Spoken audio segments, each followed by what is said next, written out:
என்ன இருந்தாலும் திட்டம் போட்டு செயல்படுத்தப்படுகிற ஒரு திட்டமாக சூழலை உருவாக்குவதற்காக முடிவெடுப்பது என்று வரும்போது ஆட்சி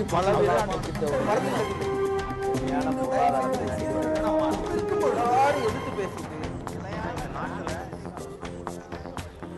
நாம இங்க பேசிட்டு இருந்த விவாத பொருளை ஒரு கேள்வியாக்கி நேயர்கள்ட்ட கேட்டிருந்தோம். தேர்தலில் மக்கள் முன்னுரிமை தருவது நல்லாட்சி அல்லது கொள்கை முழக்கங்கள்னு.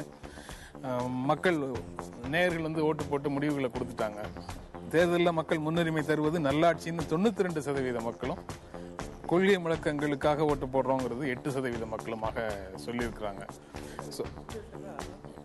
இரண்டும் தனித்தனியானது கிடையாது. ஒரு நாணயத்தின் இரண்டு பக்கம் இரண்டையும் ஒன்னா தனித்தனியாக பார்க்க முடியாது அப்படின்னு சொல்றீங்க. ஆனா அங்கதான் இந்த முக்கியமான கேள்வி வருது. இது வந்து கொள்கை பேசுற கட்சிகளுடைய செல்வாக்கில இருந்து மக்களை விடுவிக்கிறதுக்காக ஒரு அரசியல் அகற்றப்பட்ட ஒரு நிர்வாகத்தை மக்கள் விரும்புகிறார்கள்னு ஒரு கருத்தை சமூகத்துல கட்டமைக்கிறாங்க. சின்ன உதாரணம், 31% வாக்குகளை பிஜேபி பெற்றிருக்கிறது. பிஜேபிக்கு எதிராக எவ்வளவு சதம் வாக்குகள் பதிவாயிருக்கு பாருங்க. இப்பொழுது பிரதமராக பொறுப்பேற்க இருக்கிற மரியாதைக்குரிய பிரதமர் நரேந்திர மோடி என்ன சொல்றாருனாக்கா, for the power, of the power, by the power. இவ்வளவுதான் இடதுசாரிகள் பேசியது இப்ப பேசுறாரு. வறுமைக்கு எதிராக, இந்த வறுமை இல்லாத, வறுமை நீடிக்கிறவரை அதற்கு எதிரான ஆட்சி என்னுடைய ஆட்சியாக இருக்குன்னு சொல்றாரு பாருங்க. வந்துட்டாருங்களா கொள்கைக்கு? வளர்ச்சி எல்லாம் பேசு, வளர்ச்சி எல்லாம் பேசி வளர்ச்சியினுடைய பலன் மக்களுக்கு. வளர்ந்திருக்கிறோம், நாடு வளர்ச்சி, கோடிக்கணக்கான மக்களை நம்ம விட்டுட்டு வளர்ந்திருக்கிறோம். அந்த இடைவெளியை நிரப்புவதற்கு ஒரு கொள்கை தேவைப்படுகிறது அல்லவா? அது என்ன கொள்கை? இப்ப நேர்களுடைய கேள்விக்கு பதில் சொல்லலாம். பானு மேடத்தை ஒரு கேள்விக்கிறேன். நீங்க ஒரிசா பத்தி பேசினீங்க. அவர் மக்களுக்காண்டி ஆட்சி நடத்தினால்தான் அவர் கண்டிப்பா 4வது முறையாக தொடர்ந்து வருகிறார். அவர் நல்லாட்சி தான் எங்களுக்கு கொள்கை பத்தி மக்களுக்கு கவலை இல்லை. எங்களுக்கு வேண்டியது நல்ல ஆட்சி, நேர்மையான ஆட்சி, நேர்மையான மனிதர் தான் தேவை. நீங்க என்ன அதை பத்தி சொல்றீங்க? இல்லை, அங்கே நேர்மையான ஆட்சி நடக்குதாங்கிறது பெரிய விஷயம். ஏன்னா அங்கே மைனிங், இதில் அயனோர் மைனிங்கில் பெரிய அளவில் ஊழல் நடந்திருக்கு. ஷா கமிஷன் அவர் மேலே ரிப்போர்ட்டை கொடுத்துருக்குறாங்க. ஆக நேர்மையான ஆட்சின்னு அதை சொல்ல முடியாது. ஒப்பீட்டளவில் ஒரிசாவில் பிற கட்சிகள் சரியான ஆட்சி கொடுக்காதப்போ இவர் கம்பேரிட்டிவ்லி இவர் சரியான இதை கொடுக்குறாரு ஓரளவு அப்படிங்கிறதுல மக்கள் போகிறாங்க. 2வது, அங்கே வறுமை அதிக அளவில் இருக்கிறது.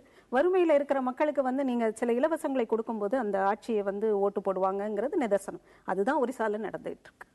ஐயநாதன் சார் கிட்ட ஒரு கேள்வி.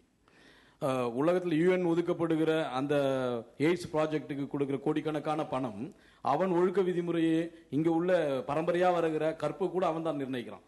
ப்ராஜெக்டுக்கு ஒதுக்கப்படுகிற ஒருவனுக்கு ஒருத்தி என்ற இந்த தொன்று தொட்டு வர பழக்க வழக்கங்கள் கூட அவன் சொல்லல. யார் வேணாலும் உறவு வச்சுக்கலாம், ஆனா பாதுகாப்போட உறவு வச்சுக்கலாம். அந்த ப்ராஜெக்டோட நோக்கம் அதுதான். மில்லியன் கணக்கு டாலர் பணத்தை கொடுக்குறான். அதற்கு பின்னாடி 120 கோடி மக்கள் கிட்ட அந்த கருத்தடை சாதனங்களை வித்து லாபம் சம்பாதிக்கிற நோக்கம் தான் இருக்கு. உள்ளூர் தலைவர்கள் எப்படி இதை பீட் பண்ண முடியும்? உள்ளூர் தலைவர்கள் தன் சுய கட்டுப்பாடு கொள்கையின் அடிப்படையில் ஆட்சி செய்ய மறுக்கிறாங்க இல்லைன்னு சொல்றவருடைய கருத்து எப்படி ஏற்புடையதா இருக்கும்? ஏன்னா அவங்க தான் இங்க ஆளுமை பண்றாங்க இல்லையா? சரி, அது இது ஒரு திட்டமிட்ட செயல். அதுதான் நான் சொல்ல வரேன். நம்முடைய பண்பாட்டினுடைய அடையாளங்கள் அதையெல்லாம் வீழ்த்தணும்னு பார்க்குறாங்க. நம்மளை ஒரு இணைக்கப்பட்ட ஒரு சமூகமாக இருக்கிறது அவங்களுக்கு தேவையில்லை. நாம் ஒரு உதிரிகளாக இருக்கணும் தான் அவங்க நினைக்கிறாங்க. அதனால தான் இந்த மாதிரி விஷயங்களுக்கெல்லாம் முக்கியத்துவம் கொடுக்காம, வளர்ந்த சிந்தனை யார் யாரோட வேணாலும் படுத்துக்கலாம், ஆனால் சேஃபாக பார்த்துக்கோ அப்படின்னு சொல்லக்கூடிய விஷயங்கள் அனைத்துமே என்னன்னா, இன்னைக்கு இருக்கக்கூடிய அந்த ஒற்றுமை இருக்கு இல்லைங்களா, ஒரு இணக்கப்பாடு, ஒரு நம்ம ஒருத்தரோட ஒருத்தர் சார்ந்தவங்கன்ற எண்ணப்பாடெல்லாம் பிரிச்சுட்டு நம்மள வெறும் ஒரு லேபர் கிளாஸ் அப்படின்ற அளவுக்கு தான் அவங்க பார்க்குறாங்களே. ஒரு உதாரணத்துக்கு சொல்லணும்னா, அமெரிக்காவில் இருக்கக்கூடிய இந்திய அமெரிக்க பிசினஸ் கான்க்ளேவ் அப்படின்ற அமைப்பினுடைய தலைவர் சொல்றாரு, இன்னைக்கு இந்தியாவில், இது ஒரு 2 வருஷத்துக்கு முற்பட்ட செய்தி, இந்தியாவில் இன்றைக்கு படித்துக் கொண்டிருக்கின்ற 15 வயதிற்கும் உட்பட்ட அந்த பிள்ளைகள் தான் நாளைக்கு நமக்கான உழைக்கும் சக்தின்றாரு. இந்த நாட்டில் யாருக்காவது கோவம் வந்துச்சா? ஏன்டா நான் அதுக்காக நான் அமெரிக்காவில் இருக்கிற வசதிக்காகவா நான் இங்க ஒரு உழைக்க சக்தியை உருவாக்கிக்கிட்டு இருக்கிறோம்? லேபர் போர்ஸ் இல்ல, ஒரு அறிவார்ந்த சமூகம் அப்படின்றதை நோக்கி நாம போகணும்னு நினைக்கிறோம், பாடுபடுறோம். ஆனா இதை பத்தி உணராத ஒரு அரசியல் இங்கே நிலை கொண்டிருக்கிறது. எனவே ஐநா இந்த ஐநாவுடைய அமைப்புகள் இதெல்லாம் செஞ்சுட்டு இருக்காங்க. இதான் உண்மை. ஐயா வீரபாண்டி ஐயா கிட்ட ஒரு கேள்வி. இப்போ அரசியல் கட்சிகள் நிறைய கொள்கைகளை ஃபாலோ பண்றாங்கல்ல, அது மக்களுக்கு ரொம்ப பயனுள்ளதா இருக்கும். அது எந்த மாதிரி பயனுள்ளதா இருக்கும்ட்டு? இல்லை, நான் ஆரம்பத்திலே சொன்னதுதான். காந்தி உலகத்தில் வேறு எந்த நாட்டிலும் வேறு எந்த தலைவரும் அறிமுகப்படுத்தாத ஒரு அகிம்சை கொள்கையை உலகுக்கு அளித்தார், இந்தியாவுக்கு அளித்தார். அதுபோல அம்பேத்கர் சமூக ஜனநாயகத்தை நமக்கு அளித்தார். இனி என்னதான் நாடு வளர்ந்துட்டாலும் சரி, பிரம்மாண்டமான வளர்ச்சி பெற்றுவிட்டாலும் சரி, ஒரு சோசியல் டெமோக்ரஸி இல்லைன்னு வச்சுக்கோங்க, மனிதன் மீதான இழிவு, உயர்ந்தவன் தாழ்ந்தவன், பிறப்பால் உயர்ந்தவன் தாழ்ந்தவன், ஆண் பெண் அடிமைகள் இருந்தாக்கா அது நாடாவா இருக்கும். ஏன்னா அந்த கொள்கை தேவை. பெரியார் அதை ஆரம்பத்தில் அழுத்தமா சொன்னார். உலகத்திலே எந்த தலைவரும் உருவாக்காத ஒரு கொள்கை அது, சுயமரியாதை கொள்கை. நீங்க என்ன மதிக்கணும், நான் உன்னை மதிக்கணும், எதன் பொருட்டும் யாருக்கும் இழைத்தவர்கள் அல்ல, கீழானவர்கள் அல்ல அப்படின்னு ஒரு பிரம்மாண்டமான இயக்கத்துக்காக வாழ்நாளை அர்ப்பணித்தார் பாருங்க. அதே போலதான் கம்யூனிசம், சமதர்மம், இவையெல்லாம் கொள்கைகள். இந்த கொள்கை வழியில் தான் ஆட்சி நடைபெற வேண்டும் உலகத்துல. இதுக்கு நேர் எதிரான கொள்கை தான் முதலாளித்துவ கொள்கை. சண்டை ரெண்டுக்கு தான். அதுவும் ஒரு கொள்கை. அதுவும் ஒரு கொள்கை தான். அந்த கொள்கையின் வழி அந்த ஆட்சி நடக்குது, இந்த கொள்கையின் வழி இந்த ஆட்சி நடக்குது. அடக்குவது, ஒடுக்குவது, யுத்தங்களை தூண்டுவது, அதெல்லாம் ஒரு கொள்கை தான். இங்க அதுதான் நம்ம விவாதத்தினுடைய மையப்புள்ளி அதுதான்.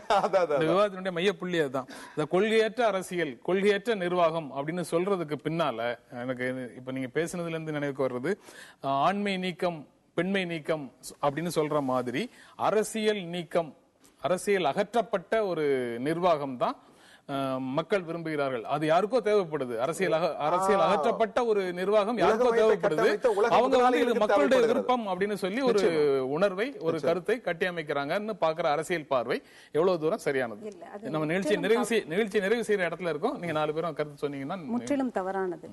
மக்கள் வந்து என்னைக்குமே கொள்கைகளை எதிர்பார்க்கிறாங்க. யார்கிட்ட மக்கள்கிட்ட கொள்கை இல்லை, கொள்கை சார்ந்த தலைவர்களை எதிர்பார்க்கிறாங்க.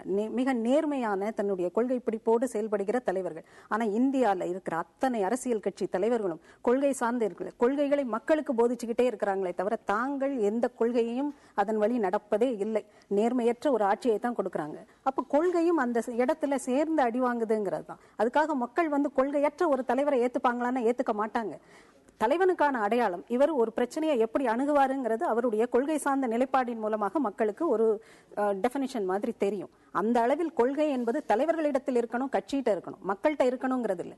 அரசியல் சரியான பாதையில் செல்லணும்னா கொள்கை சார்ந்த அரசியலும் அரசியல் கட்சிகளும் தலைவர்களும் இருக்கணுங்கிறதா. இன்னைக்கு இந்தியாவில் அது இல்லைங்கிறது தான் நிதர்சனம். ஐயா நீங்க இதுல மொத்த புரிதலும் எதுல வேணும்னா, இந்திய மக்கள், அது ஒரிசாவா இருந்தாலும் தமிழ்நாடா இருந்தாலும் யாரா இருந்தாலும், மகாத்மா காந்தி சொல்றதுதான் இங்க முக்கியமானது. அவர் வந்துட்டு வினோபா பாவே விடுதலைக்கு பிற்பாடு பூதான இயக்கத்தை இது பண்ணி பணக்காரங்க கிட்ட இருக்கக்கூடிய நிலங்களை வாங்கி நிலமற்ற ஏழைகளுக்கு கொடுக்கக்கூடிய அந்த இயக்கத்தை அவர் தொடங்கும் போது காந்தி கிட்ட ஆசீர்வாதம் பெற சென்ற போது காந்தி ஒன்றத்தை சொன்னார். இந்த நாட்டினுடைய விடுதலையின் பயன் என்பது ஜனநாயகத்தை இந்த மக்கள் புரிந்து கொள்வதில் தான் இருக்கிறது. அவர்கள் புரிந்து கொள்ளவில்லை என்றாலோ, நாம் புரியப்படுத்த தவறினோம் என்றாலோ, எதிர்காலத்தில் இந்த நாட்டில் ஒன்று பெருமுதலாளிகளினுடைய நாயகம் இருக்கும், இல்லாட்டி அடிதடி ஆட்களினுடைய நாயகம் தான் இருக்கும், ஜனநாயகம் இருக்காதுன்னாரு. இந்த இடத்துலதான் புரிஞ்சுக்கணும், நமக்கான விடுதலை என்பது நமக்கான ஜனநாயகம் என்பதை மக்கள் புரிஞ்சுக்கணும். நீங்க சுருக்கமா சொல்லுங்க. இல்ல, கொள்கை நம்ம நண்பர் சொன்ன மாதிரி பெரியார் சுயமரியாதை இயக்கத்தை தொடங்கினார். அதனுடைய பரிணாம வளர்ச்சி தான் அன்னைக்கு திராவிட இயக்கம். அன்னைக்கு அது தேவைப்பட்டது, சுயமரியாதை அன்னைக்கு அது தேவைப்பட்டது. இன்னைக்கு உலக பொருளாதாரத்தில் இன்னைக்கு அரசியல்வாதிகள் மக்கள் எப்படி பார்க்காங்க அப்படின்னு சொன்னா, நேர்மையானவர்களா, ஒழுக்கம் உள்ளவர்களா, ஒரு நல்ல நேர்மையானவர் வேணும் அப்படிங்கிறத நினைக்காங்க. அந்த அளவுக்கு தமிழ்நாட்டிலேயோ இந்தியாவிலேயோ அதற்குரிய சூழல் இல்லை. சரி, இருக்கிறதோட நம்மளும் போவோம், ஊழல் இல்லை, எல்லா இடத்துலயும் தான் அது இருக்க அப்படிங்கிற நிலை தான் மக்கள் நினைக்கிறாங்களே தவிர வேற ஒரு மாற்றம் பெரிய அளவுல. தமிழகத்தில் காமராஜர், பேரறிஞர் அண்ணா கொள்கை வழியாக நல்லாட்சியை தந்த நல்ல மனிதர்கள், எந்த குற்றமும் காண முடியாத மனிதர்கள். அதே போல அருகில் கேரளாவில் அச்சுதமேனன், EMS நம்பூதிரிப்பாட், அதெல்லாம் படிச்சாக்கா பெரும் காவியம் அது. நீங்க அதே போல இந்தியாவில் பல தலைவர்கள் இருக்கிறாங்க. இன்னைக்கும் தமிழ் மண்ணில் நல்ல கண்ணு சங்கராயெல்லாம் உயிரோடு தான் இருக்கிறாங்க. 10-12 ஆண்டு சிறைவாசம் அனுபவித்து நீங்க அந்த சகோதரர் சொல்ற மாதிரி எந்த குற்றச்சாட்டுக்கும் ஆளாகாத இருக்கிறாங்க. இப்ப அதல்ல பிரச்சனை, கொள்கை அது மக்கள் சார்ந்த கொள்கையாக, நமது சுதேசி சார்ந்த கொள்கையாக, அந்த கொள்கை தான் இந்தியாவுக்கு தேவைப்படுகிறது. உலக முதலாளிகள் சார்ந்த கொள்கையில் இந்தியா நிச்சயமாக முன்னேறாது. நன்றி. இந்த நிகழ்ச்சியில கலந்து கொண்டு உங்களுடைய கருத்துக்களை பகிர்ந்து கொண்டு இருக்க எங்கள் நெஞ்சார்ந்த நன்றி. நேயர்களே, உங்களுக்கும் நன்றி. மீண்டும் சந்திப்போம். நன்றி, வணக்கம்.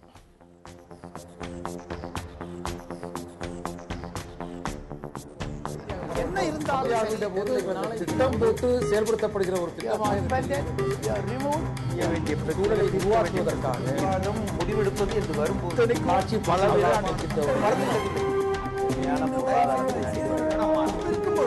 எதிர்த்து பேசிட்டு